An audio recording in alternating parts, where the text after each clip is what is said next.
সন্ধ্যাবেলা চায়ের সঙ্গে স্ন্যাক্স খেতে আমরা কে না ভালোবাসি, আর সেটা যদি হয় একদম ক্রিস্পি মুচমুচে রেস্টুরেন্ট স্টাইলের একটা চিকেন কাটলেট, তাহলে তো আর কোনো কথাই নেই। তো দেখো, এখানে আমি বানিয়েছি চিকেন কাটলেট। তো দেখে নিই, চলো এই চিকেন কাটলেটটা বানানোর জন্য আমাদের কি কি লাগছে। তো এটা বানানোর জন্য প্রথমে আমাদের একটা মশলা রেডি করে নিতে হবে। তো দেখো, এই মশলাটা রেডি করার জন্য এখানে নিয়েছি শুকনো লঙ্কা, মৌরি, ধনে, জিরে, দারচিনি, এলাচ আর তেজপাতা। এগুলোকে প্রথমে আমি একটা প্যান গরম করে নিয়ে এটা খুব ভালো করে ভেজে নেব। ভাজতে ভাজতে যখন দেখবো যে খুব সুন্দর একটা স্মেল বেরোচ্ছে, তখন কিন্তু একটা মিক্সির বাটিতে এটাকে আমি একদম খুব সুন্দর করে গুঁড়ো করে নেব। একদম মিহি একটা গুঁড়ো তৈরি করে নিয়েছি। এবার আমি নিয়েছি দুটো আলু। এবার এই আলু দুটোকে আমি সেদ্ধ করে নেব। খুব ভালো করে ধুয়ে একটা প্রেসার কুকারে আমি দুটো সিটি দিয়ে নিয়েছি। এদিকে নিয়েছি আমি চিকেন।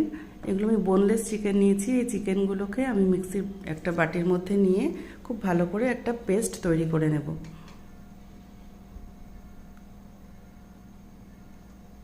আর এদিকে আমাদের ভেজিটেবলের মধ্যে লাগবে হচ্ছে গাজর। দুটো গাজর নিয়েছি, আর আমি নিয়েছি একটা বিট। এবার আমি এগুলোকে খুব ভালো করে ধুয়ে একটা গ্রেটারের সাহায্যে খুব ভালো করে গ্রেট করে নেব। এর সাথে নিয়েছি আমি ক্যাপসিকাম। একটা ক্যাপসিকামকেও আমি খুব ভালো করে যতটা সম্ভব ছোট ছোট করে টুকরো করে কেটে নেব। আর লাগবে আমাদের পেঁয়াজ। পেঁয়াজটাকেও আমি খুব ভালো করে একদম মিহি করে কুচিয়ে নিয়েছি। এদিকে নিয়েছি আদা, রসুন আর কাঁচা লঙ্কা। এটাকে আমি খুব ভালো করে ধুয়ে একটা মিক্সির বাটিতে পেস্ট তৈরি করে নেব।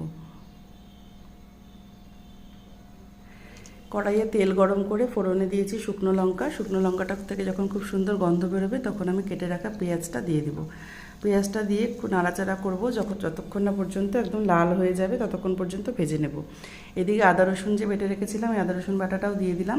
দিয়ে খুব ভালো করে কষিয়ে নেব। এদিকে শুকনো মশলার মধ্যে আমি দিয়েছি জিরে গুঁড়ো, ধনে গুঁড়ো, দিয়েছি লবণ, হলুদ আর একটু কাশ্মীরি লঙ্কার গুঁড়ো দিয়ে খুব ভালো করে এটাকে কষিয়ে নেব। একটু একটু করে জল দিয়ে খুব সুন্দর করে কষিয়ে নিতে হবে। যতক্ষণ না পর্যন্ত তেল ছাড়বে ততক্ষণ পর্যন্ত কষাবো। দিয়েছি একটু আমচুর পাউডার, দিয়ে আবারও খুব ভালো করে কষাবো। দেখো, মশলা থেকে যখন তেলটা একদম পুরোপুরি ছেড়ে গেছে, তখন আমি এখানে পেস্ট করে রাখা চিকেনটা দিয়ে দিয়েছি। চিকেনটা দেওয়ার সময় কিন্তু গ্যাসের ফ্লেমটা একদম কম করে নিতে হবে, বা তোমরা অফ করেও দিতে পারো। কেন কি, এটা যদি খুব হিটে চিকেনটা দেওয়া যায় তাহলে অনেক সময় এটা শক্ত হয়ে যায়, তাহলে কিন্তু মশলার সঙ্গে খুব ভালো করে মিশবে না। তো সেই জন্য গ্যাসের ফ্লেমটা একদম কম করে দিয়ে চিকেনটাকে মশলার সঙ্গে খুব ভালো করে মিশিয়ে নিতে হবে। একটু একটু করে জল দিয়ে আমি খুব ভালো করে কষিয়ে নিয়েছি। কষানো হয়ে গেলে আমি যে ভেজিটেবলগুলো